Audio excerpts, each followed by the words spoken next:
Queridos irmãos e irmãs que estão aqui no nosso santuário, você que celebra conosco aí da sua casa, você que vai ouvir esta pregação durante o tempo que ela está aí disponível nos nossos canais. Nós celebramos hoje o Natal de nosso Senhor Jesus Cristo. Já disse, mas vale a pena só lembrar, não celebramos aniversário, celebramos um mistério. Qual o mistério? O Verbo de Deus se fez carne e habitou entre nós. Nós celebramos, meus irmãos, algo único na história da humanidade. É verdade que o povo da aliança esperava o Messias, o Mexiá, aquele que seria o Salvador. Jeremias, Isaías, Baruque, Ezequiel e tantos outros profetas inspiravam a fé do povo dizendo: Deus não nos esqueceu, Deus enviará um Salvador. Até ali era promessa, e a promessa se cumpre em Belém. O que o povo não imaginava, e nós também, por mais que nós pudéssemos ter uma mente brilhante, penso que nenhum de nós teria esta ideia, em que o Salvador não seria um profeta, não seria um sacerdote e não seria um rei. Esses três são os ungidos, do grego Christos. Na verdade, quem é o Salvador? Quem é o Cristo? E por que Ele é o Senhor? Porque é Deus. Deus se encarna no útero virginal de Maria. É isto que nós celebramos no Natal. O mistério de um Deus que vem buscar a humanidade, que vem salvar a humanidade. O Papa Bento XVI, numa das suas homilias de Natal, tinha que ser Bento, né? Ele nos convida a olharmos para dois lugares teológicos, litúrgicos. Papa Bento XVI vai dizer assim: para entendermos a criança de Belém, olhe para a manhã pascal e para a festa, a solenidade de Cristo, Rei do Universo. Então ele vai citar duas solenidades especiais da igreja. A primeira, lógico, a ressurreição do Senhor, e já apontando para a parousia, a sua volta gloriosa. O último domingo do ano litúrgico, Cristo, Rei do Universo.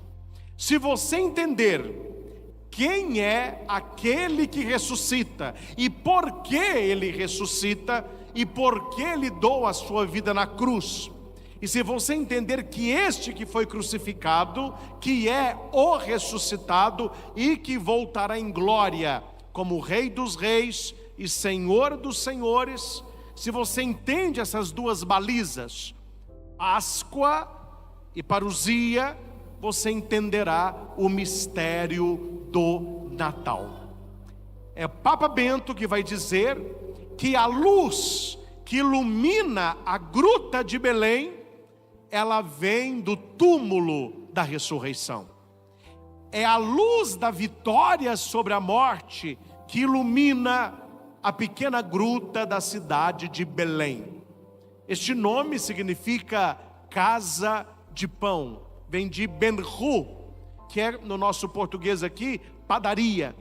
Então Jesus, que é o pão da vida, ele nasce em Belém, na Judeia. Só para vocês entenderem, o Império Romano tinha os seus limites.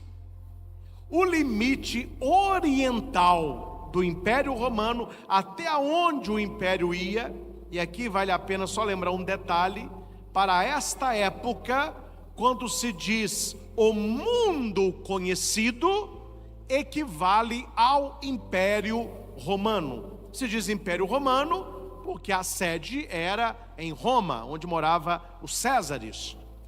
O limite do Império Romano, a periferia da periferia, como nós dizemos aqui nossa, fulano de tal mora tão longe, que parece que ele mora no fim do mundo. Isso era Belém. Belém é a última cidade do limite oriental do Império Romano. Por que é importante a gente entender isso? Porque Jesus não nasceu num grande centro. Se fosse uma ideia nossa, onde Jesus deveria ter nascido? Porque aí seria um evento para todo mundo conhecido. Em Roma, porque era o centro do Império Romano. Os filósofos, pintores, escultores, todos os doutores, todos estes tinham um sonho: devemos morar em Roma, ou pelo menos em cidades ao redor de Roma. Que Roma? Jesus vai nascer longe, lá na Judéia, numa cidade sem relevância nenhuma, chamada Belém, na divisa do Império Romano. Lembrando que a lógica de Deus, que a grandeza de Deus não depende da grandeza humana. A nossa grandeza é de um jeito, a grandeza de Deus é de outro, totalmente diferente. Quando você vai ao presépio, e aqui vale a pena lembrarmos e agradecermos a São Francisco de Assis, foi ele que fez o primeiro presépio vivo, e depois do vivo, presépio de bonecos, se espalhou pela Europa toda, chegou até nós pela colonização portuguesa. Quando você vê o presépio, o que tem no presépio? Tudo e nada. O Maciel é um nosso funcionário aqui, o nosso colaborador, pessoa querida. Todo ano ele monta o presépio. E todo ano ele me faz a mesma pergunta. E todo ano eu dou a mesma resposta. Padre, como que vai ser o presépio este ano? Minha resposta é: que seja presépio. O menos é mais. Quanto menos, mais. Então é uma manjedoura, faz ali uma cabaninha de madeira, coloca ali umas folhas, né, para ser o teto, as figuras, areia. Isto é presépio. Na verdade, meu filho, presépio não tem nada. Você monta um presépio rapidamente, não tem nada. Você coloca lá um burrinho de um lado, um boizinho do outro, coloca um pastor com umas ovelhas. A gente já coloca os reis magos antes da hora para dar uma enfeitada, senão fica sem nada. Coloca o anjo, tem nada. Só que aqui tem um detalhe: não tem nada aos olhos do mundo. Quem olha para o presépio do coração do Império Romano não verá nada. Mas se você olha para o presépio através da palavra de Deus, há uma profecia que se cumpre. Vocês vão escutar, vocês celebraremos juntos a festa da Epifania, que é a visita dos reis magos.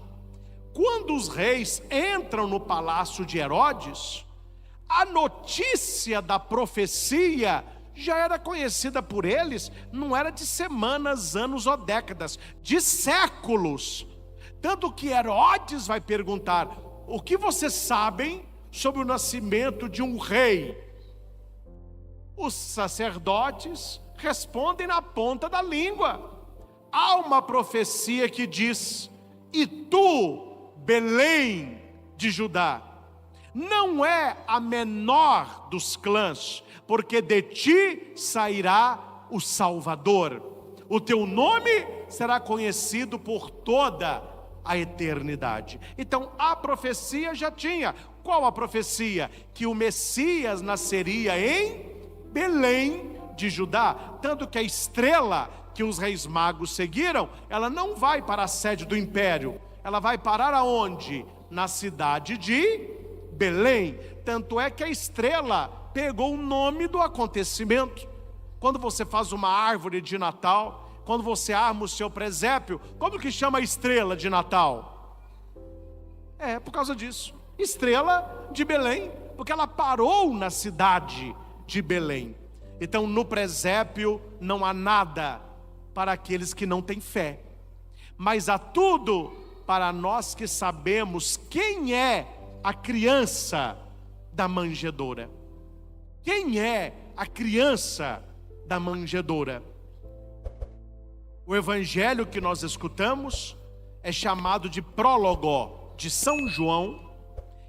Aqui eu vou abrir só um parênteses. É uma oração poderosa contra o mal, contra os ataques do maligno. Na sua casa, se você nota que o clima está pesado, você que tem uma espiritualidade mais rebuscada, se você nota que o mal está atuando no seu casamento, na sua família, em alguma área da sua vida, uma oração poderosa de você rezar, tomando posse de cada palavra, foi o evangelho que eu acabei de ler. É chamado de prólogo de São João. Na Idade Média, e depois também, claro, e até hoje pode ser utilizado, quando se faz uma sessão de exorcismo, uma das orações poderosas que se reza é este evangelho, porque ele mostra quem é o Messias, ele mostra quem é Jesus Cristo. Jesus Cristo é a palavra que estava com Deus. Aqui, Jesus não é o Pai. Pai, Filho, Espírito, 3 pessoas, mas um só Deus. Por isso que João diz, no princípio era a palavra é Jesus Cristo. A palavra estava com Deus, Ele e o Pai. A palavra era Deus, porque Jesus é a segunda pessoa da Santíssima Trindade. Então quando você entende que a palavra se fez carne, é o mistério da encarnação, é o Natal que nós celebramos. Quando você entende o que é o Natal, aí você não vai cantar parabéns, não tem bolo, não tem vela, não tem essa papagaiada toda, porque nós celebramos um mistério excelso. A palavra criadora do Pai está agora deitada numa manjedoura. Gente, você consegue? Claro que nenhum de nós consegue, mas será que nós conseguimos um pouquinho entender, vislumbrar, acolher e crer nessa verdade, olhando para aquele neném, o neném que precisa de leite, o neném que tem cólica, o neném que faz xixi e cocô, porque a teologia nos ensina, Jesus é igual a nós em tudo, só tem uma coisa que nós temos que ele não tem, o quê? Pecado. O restante é um homem. Aí você olha para aquele neném, mas você tem que saber, não é um neném, é Deus que está aqui. Os anjos, na notícia que eles deram, aqui eu volto no evangelho de ontem, a notícia dos anjos resume a celebração que estamos aqui realizando. Os anjos vão dizer assim, ele diz para os pastores, não tenhais medo, eu vos anuncio uma grande alegria, e que será para todo o povo. Hoje, na cidade de Davi, cidade de Davi é Belém, nasceu para vós um Salvador, que é Cristo Senhor. Salvador, Cristo Senhor. Quem é a criança que está deitada na manjedoura? É o Salvador. Ele veio salvar a humanidade do pecado e da morte. Jesus veio destruir duas coisas. Para que Jesus veio a este mundo? Para destruir o pecado e destruir a morte. E destruindo o pecado e destruiu a morte, ele destruiu o reinado de quem? De Satanás.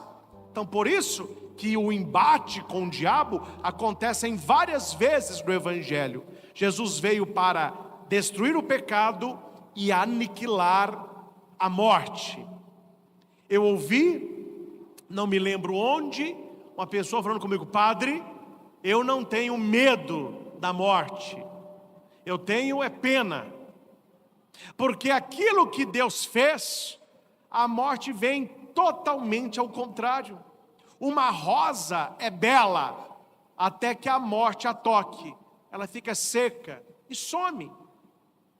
A natureza é esplendorosa até que a morte a toque, ela seca, já não desperta alegria em ninguém.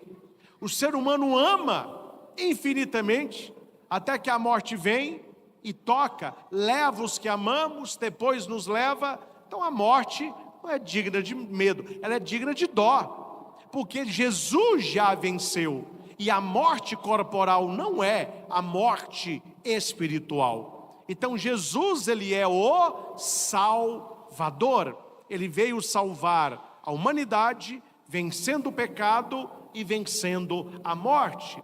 Só que ele não é só o Salvador, ele é também o Cristo. E aqui, meus irmãos, me entendam que até aqui o Salvador não está falando que ele é Deus, é o Salvador. Poderia ser um homem, mas aqui o anjo vai dizer: não, ele é também o Cristo, que para nós, a palavra de origem grega, Christos, é ungido.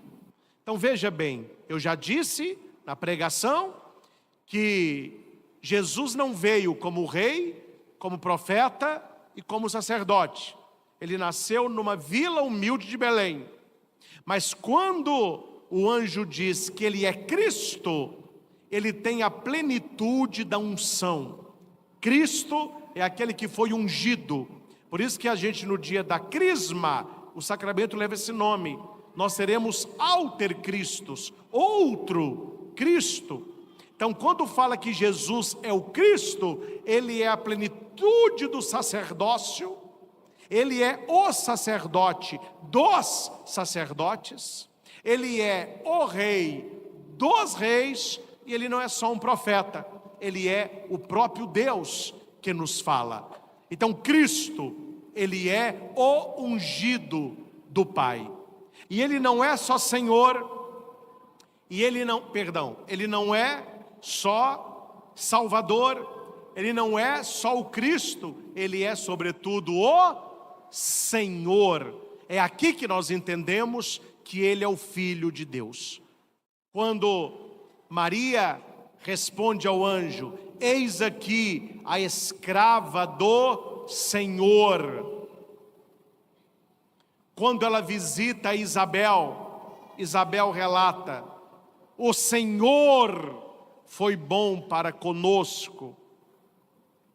Maria reza o Magnífica: o Senhor fez em mim maravilhas. Isabel se encanta com a visita: de onde que me vem a mãe do meu Senhor? Salmo tão querido de Davi, Salmo 22, o Senhor é o meu pastor. Esse Senhor é Adonai, é o Deus poderoso. Onde que está esse Senhor? Na manjedoura de Belém. Eu vos anuncio uma grande alegria: nasceu-vos hoje para vocês o Salvador, que é Cristo o Senhor. Isso é Natal, meus irmãos. O Natal é acolher Jesus, o Natal é testemunhá-lo com a nossa vida, o Natal é ser cristão de verdade, é cuidar para que a fé em Jesus não morra no nosso coração. Veja qual a força que tem o neném. Ninguém fica lidando com o neném de qualquer jeito. Ele é tão frágil que ele se torna o mais forte. De tão frágil que um neném é, ele se torna o mais forte. Lembro-me, há uns anos atrás, na hora do almoço, aqui em Divinópolis, estava na academia ali fazendo exercício, tinha o instrutor, mais forte, e a prima dele estava saindo do hospital porque ganhou um neném, e passou lá para mostrar. Ele era o Dinho da menina, no dia do batismo. Aí todo mundo foi, a menina, é tão pequenininha. O rostinho da menina era do tamanho de uma laranja pocana, assim, ó, é pequenininha. Aí falou, ô padre, o senhor quer pegar? Eu falei, não ouso, deixa crescer um pouquinho, nasceu agora. Falei, não, padre, nasceu ontem. Eu falei, não pego de jeito nenhum. Aí veio o Dinho, que é o maromba. O braço do cara é minha coxa. Aí ele foi e pegou um mindinho, e falou assim, vem no Dinho, e a mãozinha do neném fica fechadinha, né? Aí a mãe abriu e pôs para segurar o mindinho do cara. Meu filho, quando aquele bebezinho segurou o mindinho do maromba, ele perdeu totalmente a força. Ele ficou assim, ai meu Deus, solta, ai meu Deus, é muito pequena, de tão pequena, de tão frágil, de tão inocente e pura, ela se tornou forte. Ela desmontou o cara sem levantar um muque, foi só segurar um mindinho. Você entende isso? Isso é Natal. Isso é Natal. Quando você contempla Jesus tão pequeno, tão indefeso, um bebezinho, ali está a grandeza de Deus. Ali está o esplendor da glória de Deus. É o que nós lemos no Evangelho de hoje, o prólogo de João. Veio para os seus, mas os seus o rejeitaram. Nós o acolhemos. Qual que são os seus aqui? Os judeus. Eles rejeitaram, mas nós o acolhemos. E todo aquele que o acolhe, ele lhe deu um dom de se tornar filho de Deus, de se chamar filho de Deus, e o é de fato. Aqui, meus irmãos, vale lembrar só mais uma coisinha. Jesus é o nosso irmão. Pode dizer, sim, é o nosso irmão mais velho. Mas separe aqui a substância e a dignidade. Jesus é nosso irmão, porque ele nos ensina a chamar o pai dele de nosso. Então, se o pai é nosso, ele se torna também nosso irmão. Mas nós não somos irmãos de Jesus na dignidade da filiação dele. Porque Deus, atenção, não tem essa filharada toda não. A gente reza isso em toda missa, só que a coisa passa batida. Completem aí. Creio em Jesus Cristo, seu... Olha aí, toda missa você diz, creio em Jesus Cristo, aquele neném, que é o único Filho de Deus, Pai. Aí você está se perguntando, a vida toda eu achei que eu era filho de Deus, agora o padre vem no Natal e me dá um presente de grego desse, eu vou sair mais triste da igreja. Eu fiquei sabendo que eu não sou filho de Deus. Você é meu filho. Mas nós somos filhos de Deus pelo batismo. Nós somos filhos de Deus no Filho que é Jesus. O nosso batismo nos enxerta no corpo místico de Cristo, que é a igreja. E como eu sou batizado e eu sou de Jesus Cristo, eu posso dizer assim, que eu sou irmão dele e filho de Deus. E se sou filho, sou também herdeiro. Herdeiro da terra, co-herdeiro das coisas do céu. Somos filhos de Deus, mas não nos esqueçamos, somos filhos por causa do Filho. O pai comprou uma cota num grupo muito chique. O pai comprou a cota. O filho tem acesso ao clube. E por causa do filho, os filhos dele. E aí a cota acaba. O pai é Deus. O filho é Jesus Cristo. E por causa de Jesus, nós temos acesso àquilo que pertence a ele, ao Pai e ao Espírito. Então, meus irmãos, quando a gente entende isso, o Natal fica mais bonito. O Natal, você entende que não é um dia, o Natal é uma vida. Padre Zezinho, muito sábio, vai dizer, né? Tudo seria bem melhor se Natal não fosse um dia, se as mães fossem Maria e se os pais fossem José, e se a gente parecesse com Jesus de Nazaré. Então Natal para nós cristãos não é um dia, porque se fosse, seria um dia se fosse o nascimento de Jesus, mas não é o nascimento de Jesus, é a celebração de um mistério. Então não é um acontecimento isolado, é uma vida que se estende. Toda missa é Natal. Toda missa o Senhor vem na hóstia consagrada e vai cair na nossa mão a manjedoura, pobre, não tem nada, a nossa existência, Belém, mas ali o Cristo continua a ser entregue nas nossas mãos. Por isso que a nossa mão, quem comunga na mão, ela é não a mão espalmada, mas uma mão em concha. Lembra a concha de Agostinho e lembra a manjedoura, acolher o mistério. E mistério, meus irmãos, não se entende, mistério se adora.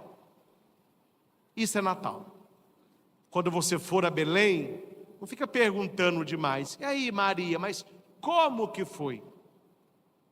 Quando o anjo te falou, quando que a senhora viu que estava grávida mesmo? Quando que o seu pé começou a inchar? Quando que o seu seio começou a encher de leite para o menino? Ô José, mas me conta aqui, como que foi esse negócio aí? Você viu um anjo, ele apareceu em sonho, ou você viu o anjo mesmo, ele te tocou? Você não vê esses diálogos em Belém, não é? Por que não existem esses diálogos? Porque para o mistério se requer uma coisa só: adoração. Os reis magos não sabem nada, não entendem aqui falando. Eles chegam, ajoelham e adoram. Os pastorzinhos que estavam lá com as ovelhinhas vão até Belém e encontram o menino. E eles contam para Maria e para José tudo que os anjos falaram com eles. Eles não perguntam nada. Eles adoram o menino e voltaram alegres para a sua casa. Meus irmãos, permitam-me finalizar plantando no seu coração, você que está aqui, os milhares que nos acompanham em casa, graças a Deus.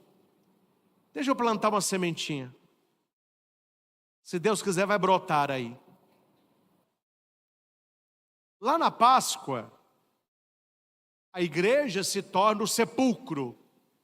E nós, João, Pedro, Madalena. Mas permita-me hoje transformar este belo santuário em Belém. A estrebaria de Belém. A manjedoura, o altar. Os paninhos que José arrumou, as alfaias que estão em cima do cálice. Deus fez tudo para nós. O que Ele espera de nós? Adoração. Só isso. Toda vez que você vier à missa, lembre como os pastores saíram de Belém. Como eles chegaram, não interessa. Como que você chega na igreja, não interessa. Não me interessa se você chega com pecado mortal, se você chega porque é bêbado, se você chega porque tinha uma vida desregrada. Jesus interessa é como que você vai sair. Como que Ele vai te devolver. Minha mãe, vocês sabem, esteve hospitalizada. Não estamos batendo na tecla porque que ela foi, mas estamos agradecidos a Deus que ela saiu melhor do que foi. Entendem isso? Isso é missa. Isso é Natal. Isso é Eucaristia. Não estou falando dos senhores todos, mas talvez esteja falando para alguns. Se você vier à missa, quando você for à missa, e você for com um coração adorador, você vai sair, meu filho, como os pastores saíram. Eles saíram alegres, glorificando a Deus e anunciando as maravilhas que eles viram. Falta em muitos corações a adoração dos pastores. Se você vem à igreja não para ficar conversando, não para ficar namorando, não para ficar voando, não para ficar reparando roupa dos outros, não para ficar com tititi, mas se você vem à missa para adorar o Senhor, toda missa será Natal. Se for de manhã, será um dia feliz. Se for à noite, a noite feliz, ela se estende nos corações adoradores. É só isso que Deus espera quando você vem para a igreja. Eu estou indo adorar o Senhor. Eu estou indo receber a sua palavra. Eu estou indo para recebê-lo na Eucaristia. Raniero Cantalamessa tem um poema bonito, onde ele diz que Nossa Senhora, lá em Belém, ela celebrava como se fosse ali a primeira Eucaristia, a primeira ação de graças dela. O menino na manjedoura, que era âmbula, José fazendo ali o serviço acolital, ajudando a mãe toda voltada para o filho toda voltado para a mãe, os anjos cantando glória, os pastores adorando. Isto é Natal. Desejo, meus irmãos, que a leitura que nós escutamos, a segunda leitura da missa, aconteça na nossa vida. Quão belo são os pés dos anunciadores da paz. Quão belo são aqueles que anunciam o Evangelho. Me perdoe, meus irmãos, mas este é o nosso grande defeito, para não dizer o nosso grande pecado. As pessoas não estão pregando Jesus. As pessoas não estão contando o que elas experimentam em Belém. Se você crê na Eucaristia, eu acredito que você crê, e você a recebe com toda a adoração. Um dia uma mulher me disse: padre, eu morreria do coração se Nossa Senhora colocasse Jesus nos meus braços. Falei: então pode morrer, meu filho, que toda missa que você vai, a mãe igreja coloca nas tuas mãos Jesus. Você pode adorar aquele Jesus na hóstia consagrada. E quem tem uma experiência dessa, não é possível que você fique calado. Não é possível que você vai guardar para você uma notícia extraordinária dessa. E para muitos que gostam, use mais. Você sabe da última? Você não gosta dessa? O pessoal gosta, né? Você sabe da última? Então me conta, qual que é a última? A última, meu filho, é que a palavra se fez carne e habitou entre nós. Uma verdade de 2000 anos, eternamente nova. E o mais bonito, nesta noite feliz que nós vamos agora cantar, é que não é uma noite feliz de 2000 anos atrás. Esta é a noite feliz. Quando a igreja anuncia o nascimento de Jesus, a igreja não diz: há 2000 anos nasceu o Salvador. Não, a igreja diz o quê? Hoje, na cidade de Davi, nasceu-vos o Salvador, que é Cristo o Senhor. A notícia é agora. O Natal é aqui. Jesus nasceu para nós, que nós possamos nascer para Ele. Se for assim, em cada missa, em cada adoração, em cada momento de oração, você vai poder dizer: realmente, Padre, Natal não é um dia, Natal é uma vida. uma vida de mistério, um mistério de amor, um amor que adora, uma adoração que aproxima.